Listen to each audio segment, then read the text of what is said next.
गांव के कोने पर एक बहुत पुराना मकान खड़ा था। ईंटें जगह जगह से झर चुकी थीं। खिड़कियों के शीशे टूटी हालत में लटक रहे थे। लोग कहते थे कि उस मकान में कोई नहीं रहता, पर रात को वहां से चीखें और अजीब आवाजें आती हैं। पंडित हरिनारायण गांव का सबसे बुजुर्ग आदमी था। वह हमेशा लोगों को चेतावनी देता, उस मकान में मत जाना, वहां एक तहखाना है जहां से कोई लौटकर नहीं आया। पर गांव के कुछ लड़के मानते नहीं थे। उन्हें लगता कि ये सब अंधविश्वास है। उन्हीं में से एक था अर्जुन, जिसे रहस्यमयी जगहों में जाने का बहुत शौक था। एक रात उसने अपने दोस्तों से कहा, चलो उस मकान में चलते हैं, आज हम सच पता करेंगे। बाकी डर गए, मगर अर्जुन का जोश देखकर दो दोस्त विक्रम और राजू भी तैयार हो गए। उस रात तीनों टॉर्च लेकर मकान की ओर बढ़े। चांद की फीकी रोशनी और चारों तरफ की खामोशी माहौल को और भी डरावना बना रही थी। दरवाजे पर पहुंचकर अर्जुन ने दरवाजा धकेला। वह जोर की चरमराहट के साथ खुला और अंदर से जैसे बासी हवा का झोंका बाहर निकला। विक्रम ने कांपते स्वर में कहा, यह सही नहीं है अर्जुन, लौट चल। लेकिन अर्जुन मुस्कुराया, डरपोक मत बन, सच देखने का वक्त आ गया है। तीनों धीरे धीरे अंधेरे हॉल में दाखिल हुए। मकड़ी के जाले, टूटे फर्नीचर और धूल की मोटी परत हर जगह थी। अचानक कहीं नीचे से एक धीमी ठक ठक ठक की आवाज गूंजी। राजू ने घबराकर पूछा, ये आवाज कहां से आ रही है? अर्जुन ने टॉर्च नीचे की ओर घुमाई। फर्श के एक कोने में लकड़ी का ट्रैपडोर दिखा और उसी ट्रैपडोर के नीचे से आ रही थी किसी के कराहने की आवाज। अर्जुन ने टॉर्च की रोशनी ट्रैपडोर पर डाली। लकड़ी सड़ी हुई थी, उस पर गहरे खरोंच के निशान थे, जैसे किसी ने अंदर से बार बार दरवाजा नोचा हो। विक्रम कांपते स्वर में बोला, यहां कुछ गड़बड़ है, ये निशान इंसान के नहीं लगते। लेकिन अर्जुन अड्डा रहा। उसने दरवाजे का कुंडा पकड़कर खींचा। एक बदबूदार हवा का झोंका बाहर निकला, जिसमें सड़ांध और खून जैसी गंध थी। राजू ने तुरंत नाक ढक ली। भाई, यह तो जैसे किसी कब्र का मुंह हो। ट्रैपडोर खुलते ही सीढ़ियां नीचे अंधेरे में जाती दिखीं। सीढ़ियों पर नमी जमी थी और दीवारों पर काले दाग थे। अर्जुन ने मुस्कुराते हुए कहा, चलो नीचे। विक्रम और राजू ने मना किया, मगर अर्जुन सीढ़ियों पर पहला कदम रख चुका था। मजबूरी में दोनों पीछे पीछे चल पड़े। नीचे उतरते ही उनके कानों में अजीब फुसफुसाहट गूंजने लगी, जैसे कोई पास खड़ा होकर कानों में बोल रहा हो, पर दिखे कोई नहीं।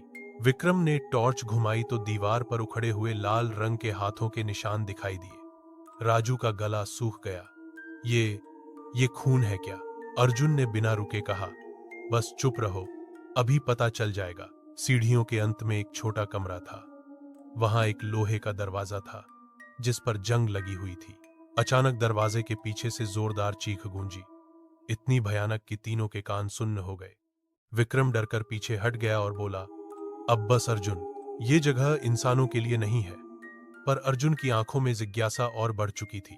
उसने धीरे धीरे हाथ बढ़ाकर लोहे के दरवाजे को धक्का दिया और दरवाजा कर्र कर्र की आवाज के साथ खुल गया। दरवाजा खुलते ही एक ठंडी लहर पूरे तहखाने में दौड़ गई। टॉर्च की रोशनी अंदर फैली तो तीनों के कदम थम गए। कमरा छोटा था, लेकिन चारों ओर जंग लगे लोहे के पिंजरे रखे थे। पिंजरों के अंदर हड्डियां बिखरी पड़ी थीं। कुछ पर पुराने कपड़े लिपटे हुए थे, जैसे किसी ने कैदियों को यहीं सड़ा गला दिया हो। राजू का दिल धड़कना भूल गया। हे भगवान, ये सब इंसानों की हड्डियां हैं। विक्रम ने कांपती आवाज में कहा, अर्जुन, हम तुरंत लौट चलते हैं, यह जगह मौत का अड्डा है। अर्जुन की आंखें लेकिन पिंजरों से हट नहीं रही थी। उसने फुसफुसाकर कहा, कौन था जिसने इन लोगों को यहां कैद किया? जैसे ही उसने टॉर्च दाएं तरफ घुमाई, दीवार पर अजीब निशान चमक उठे। लाल रंग से बने गोले और तांत्रिक चिन्ह, उनके बीच काले धुएं जैसे धब्बे फैले थे। विक्रम ने कांपते हुए कहा, यह तंत्र मंत्र है, कोई गुप्त साधना। अचानक एक पिंजरे के अंदर से हल्की सी खड़खड़ाहट हुई। राजू डर के मारे चीख पड़ा, ये हड्डियां हिल रही हैं। अकाम अकाम बंद and and and and and and and and and torch की रोशनी पिंजरे पर गई तो सचमुच हड्डियां धीरे धीरे खिसक रही थी, जैसे किसी अदृश्य हाथ ने उन्हें छुआ हो। कमरे का तापमान अचानक गिरने लगा, उनके सांसों से धुंध निकलने लगी और तभी लोहे के दरवाजे के पीछे से वही भयानक चीख दोबारा गूंजी, मगर इस बार उसके साथ एक और आवाज आई, एक औरत की कराहती फुसफुसाहट, कोई मुझे आजाद करो। विक्रम और राजू भागने के लिए मुड़े, लेकिन अर्जुन वहीं खड़ा रह गया। उसकी आंखों में अब डर नहीं था, बल्कि पागलपन जैसा जिज्ञासा थी। उसने धीरे से कहा, ये औरत कौन है और इसकी आत्मा यहां क्यों फांसी है? विक्रम ने अर्जुन का हाथ पकड़ते हुए कहा, पागल मत बन, ये आत्मा है, ये हमें मार देगी। राजू तो इतना डर गया कि दरवाजे की तरफ भागने लगा, मगर दरवाजा अपने आप जोर से धड़ाम से बंद हो गया। पूरा तहखाना अंधेरे में डूब गया, सिर्फ उनकी टॉर्च की रोशनी कांप रही थी। चारों तरफ सन्नाटा छा गया। अचानक कमरे के बीचों बीच एक काली परछाई उभरी। धीरे धीरे वह औरत का रूप लेने लगी। लंबा सफेद लिबास, खुले बिखरे बाल और चेहरा पूरी तरह काला जैसे राख से ढका हो। उसकी आंखें अंगारे की तरह लाल चमक रही थीं। विक्रम और राजू चीख पड़े, मगर आवाज गले में ही अटक गई। औरत ने धीमे स्वर में कहा, तुमने मुझे जगा दिया है। उसकी आवाज में इतना दर्द था कि दिल दहल जाए। अर्जुन, जो अब तक साहस दिखा रहा था, भी पीछे हट गया। उसने कांपते हुए पूछा, तू कौन है? औरत धीरे धीरे पास आई। उसके कदम जमीन पर नहीं पड़ रहे थे, वह हवा में तैर रही थी। उसने पास आकर कहा, मैं मालिनी, मुझे यहां कैद किया गया था। मेरे बाल काटकर, मेरी चीखें दबाकर मुझे इन पिंजरों के बीच जला दिया गया। इतना कहते ही उसने अपना काला चेहरा ऊपर उठाया। आधा चेहरा जला हुआ था, जैसे किसी ने आग में झोंक दिया हो। विक्रम और राजू डर के मारे जमीन पर गिर गए, लेकिन अर्जुन की आंखें अब भी उसी पर टिकी थीं। उसने धीमी आवाज में कहा, अगर तू आत्मा है तो हमें क्यों बुला रही है? मालिनी की आंखों से काली धुंध निकलने लगी। उसने कराहते हुए कहा, क्योंकि तुम में से किसी एक का खून चाहिए ताकि मैं आजाद हो सकूं। मालिनी की लाल आंखें तीनों पर घूर रही थीं। उसके चेहरे से निकलती काली धुंध अब पूरे कमरे में फैल रही थी। दीवारों पर बने तांत्रिक चिन्ह चमकने लगे। राजू डर के मारे जमीन पर रेंगते हुए बोला, हमें छोड़ दे, हम यहां गलती से आ गए। मालिनी ने उसकी तरफ हाथ फैलाया। उसकी लंबी काली उंगलियां राजू के कंधे तक पहुंच गईं, जबकि वह उससे दूर खड़ा था, जैसे उसकी बाहें हवा में फैल सकती हों।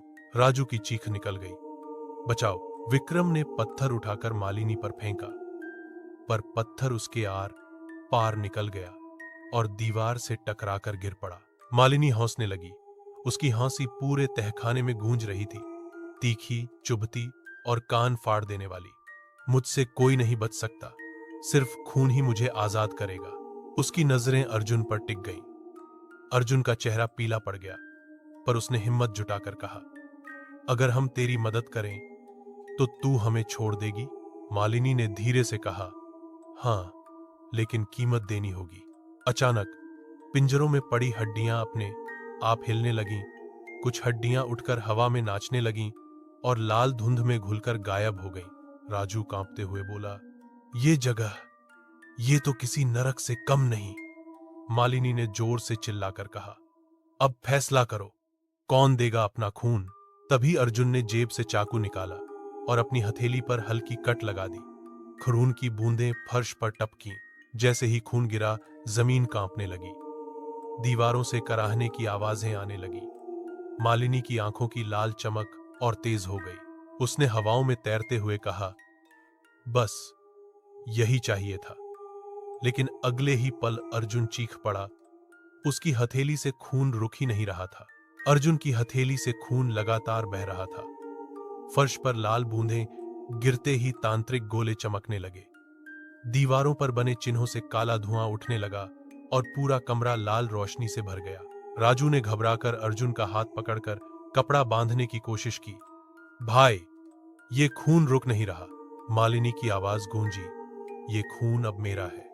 वह धीरे धीरे अर्जुन के करीब आई। जैसे ही उसकी छाया अर्जुन पर पड़ी, अर्जुन का शरीर कांपने लगा। उसकी आंखें उलट गईं और उसकी सांसें भारी हो गईं। विक्रम ने हिम्मत करके टॉर्च की तेज रोशनी मालिनी पर फेंकी। रोशनी पड़ते ही वह कराह उठी और उसका चेहरा और भी भयानक हो गया। मूर्ख हूं, मुझे रोशनी से कोई नहीं रोक सकता। इतना कहते ही उसने विक्रम को हवा में उठा दिया। विक्रम जमीन से 2 फुट ऊपर तैरने लगा और उसका गला कसने लगा, जैसे किसी ने अदृश्य हाथों से दबोच लिया हो। राजू चिल्लाया, नहीं, उसे छोड़ दे। मालिनी की आंखें चमक उठीं। एक की कुर्बानी तो तय है। उसी समय अर्जुन ने जमीन पर पड़ा लोहे का रॉड उठाया और पूरी ताकत से तांत्रिक गोले पर दे मारा। धमाके जैसी आवाज हुई और चिन्हों की चमक थोड़ी मध्यम पड़ गई। मालिनी चीख उठी, नहीं, इसे मत छेड़ो। विक्रम जमीन पर गिर पड़ा, लेकिन उसका चेहरा पीला पड़ चुका था। अर्जुन की आंखों में अब डर नहीं था, बल्कि गुस्सा था। उसने चिल्लाकर कहा, तू हमें इस्तेमाल कर रही है, मगर हम तेरी कैद तोड़ देंगे। मालिनी की हंसी पूरे कमरे में गूंज उठी। कैद तोड़ना आसान नहीं। तुम्हें पता ही नहीं कि यह तहखाना किसने बनाया था। मालिनी की आवाज गहरी और डरावनी हो गई। यह तहखाना सिर्फ मेरी कैद नहीं है, ये उन पापों का घर है जो इंसानों ने किए थे। अर्जुन ने हांफते हुए पूछा, क्या मतलब? दीवारें अचानक कांपने लगीं और उन पर बनी परतें गिरने लगीं। पुराने चित्र और लेखन दिखाई दिए। विक्रम ने कांपते स्वर में पढ़ा, यहां एक तांत्रिक रहता था जिसने अमरता के लिए 100 लोगों की बलि दी थी। राजू डर से सिहर गया। तो ये सब हड्डियां उसी की कुर्बानी के लोग हैं? मालिनी की आंखों से आंसू की जगह काली धुंध बहने लगी। उसने कहा, हां, और मैं भी उनमें से एक हूं। उसने मुझे जिंदा जलाया क्योंकि मैं उसकी साधना के खिलाफ थी। कमरा अचानक और अंधेरा हो गया। हवा में चीखों की गूंज भर गई। 100 से भी ज्यादा आवाजें जो मदद मांग रही थीं। अर्जुन के कान सुन्न हो गए। वह चीख पड़ा, बस करो, ये सब सहा नहीं जा रहा। मालिनी धीरे से फुसफुसाई, अगर मुझे आजाद कर दोगे तो ये सब आवाजें हमेशा के लिए शांत हो जाएंगी। राजू ने डरते हुए पूछा, कैसे आजाद करें? मालिनी ने दीवार की ओर इशारा किया। वहां एक पत्थर का स्तंभ था जिस पर खून से बने चिन्ह चमक रहे थे। उस स्तंभ पर खून चढ़ाओ, पूरा खून, तभी ये बंधन टूटेगा। विक्रम चीख पड़ा, पूरा खून? इसका मतलब तो किसी को मरना पड़ेगा। मालिनी ने बस मुस्कुराकर कहा, हां, और वो इंसान अभी यही है। उसकी उंगली धीरे धीरे अर्जुन की ओर उठी। मालिनी की उंगली अर्जुन की ओर उठी। उसकी आंखें लाल आग की तरह जल रही थीं। अर्जुन का दिल धड़कने लगा, लेकिन उसने हिम्मत दिखाते हुए कहा, अगर मेरे खून से तेरा श्राप टूटता है तो मैं मरने को तैयार हूं, लेकिन तू वादा कर मेरे दोस्तों को छोड़ देगी। राजू चिल्ला उठा, नहीं अर्जुन, तू पागल हो गया है। हम सब मिलकर कोई और रास्ता निकाल लेंगे। विक्रम ने भी उसका हाथ पकड़ लिया। तेरी कुर्बानी देकर हमें क्या मिलेगा? वो आत्मा आजाद हो भी गई तो क्या गारंटी है कि हमें छोड़ेगी? मालिनी की हंसी पूरे तहखाने में गूंज गई। मुझ पर शक करते हो? मैं यहां 100 साल से तड़प रही हूं। तुम्हें वादा चाहिए? इतना कहते ही उसने अपनी छाती पर हाथ मारा और पूरा तहखाना गूंज उठा। अचानक दीवारों से और भी परछाइयां निकल आईं। पुरुष, औरतें, बच्चे, सब धुएं की आकृति में। उन सब ने कराहते हुए कहा, हमें मुक्त करो। राजू और विक्रम की आंखों से आंसू बह निकले। अर्जुन ने कांपते हुए कहा, ठीक है, मैं अपनी जान देकर इन्हें आजाद करूंगा। उसने जेब से चाकू निकाला और अपने सीने की ओर बढ़ाया, लेकिन तभी विक्रम ने उसका हाथ रोक लिया। नहीं अर्जुन, अगर तूने अपनी जान दी तो शायद ये औरत तांत्रिक की तरह और ताकतवर हो जाएगी। मालिनी का चेहरा अचानक बदल गया। उसकी लाल आंखें और तेज चमकने लगी। उसने गुर्रा कर कहा, झूठ मत बोलो, मैं ही तुम्हारा उद्धार कर सकती हूं। मेरे बिना ये आत्माएं कभी नहीं छूटेंगी। अर्जुन का हाथ अब भी कांप रहा था, लेकिन उसकी नजरें मालिनी की आंखों में जमी थीं। वह बोला, अगर तू सचमुच चाहती है कि हम तुझ पर भरोसा करें तो पहले ये दरवाजा खोल दे और हमें बाहर जाने दे। अर्जुन की बात सुनकर तहखाने में सन्नाटा छा गया। मालिनी की आंखें ठंडी हो गईं। उसने धीरे से कहा, बाहर जाने दोगी? नहीं, तुम अब कभी बाहर नहीं जा सकते। राजू चिल्लाया, तूने वादा किया था। मालिनी अचानक पागलों की तरह हंसने लगी। उसकी हंसी इतनी भयानक थी कि दीवारें तक कांप उठीं। वादा? तुम इंसानों से वादा? मैं तो उस तांत्रिक की रचना हूं, उसका शाप हूं। अर्जुन, विक्रम और राजू के पैरों तले जमीन खिसक गई। मालिनी ने चेहरा ऊपर उठाया। उसका चेहरा पिघलने लगा, आंखें और मुंह से काला धुआं निकलने लगा। वह औरत अब इंसान जैसी नहीं लग रही थी, बल्कि राक्षसी रूप ले रही थी। उसने गरज कर कहा, जिस खून से तांत्रिक ने मुझे बनाया, उसी खून से मैं जीवित रहती हूं। तुम सब मेरे लिए बस शिकार हो। दीवारों पर लटकते पिंजरे अचानक हिलने लगे। उनमें से कंकाल उठकर दरवाजों से बाहर निकलने लगे।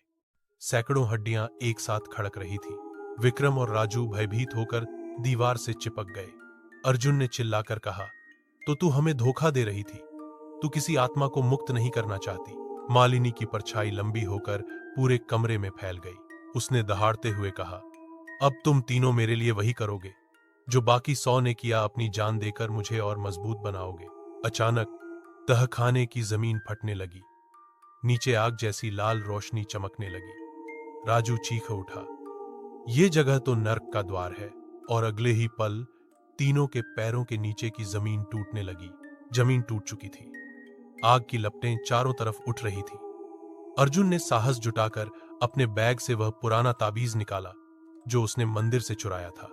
उसने चिल्लाकर कहा, यह तेरी मौत का ताला है मालिनी। ताबीज जैसे ही हवा में उठा, मालिनी की चीख गूंज उठी।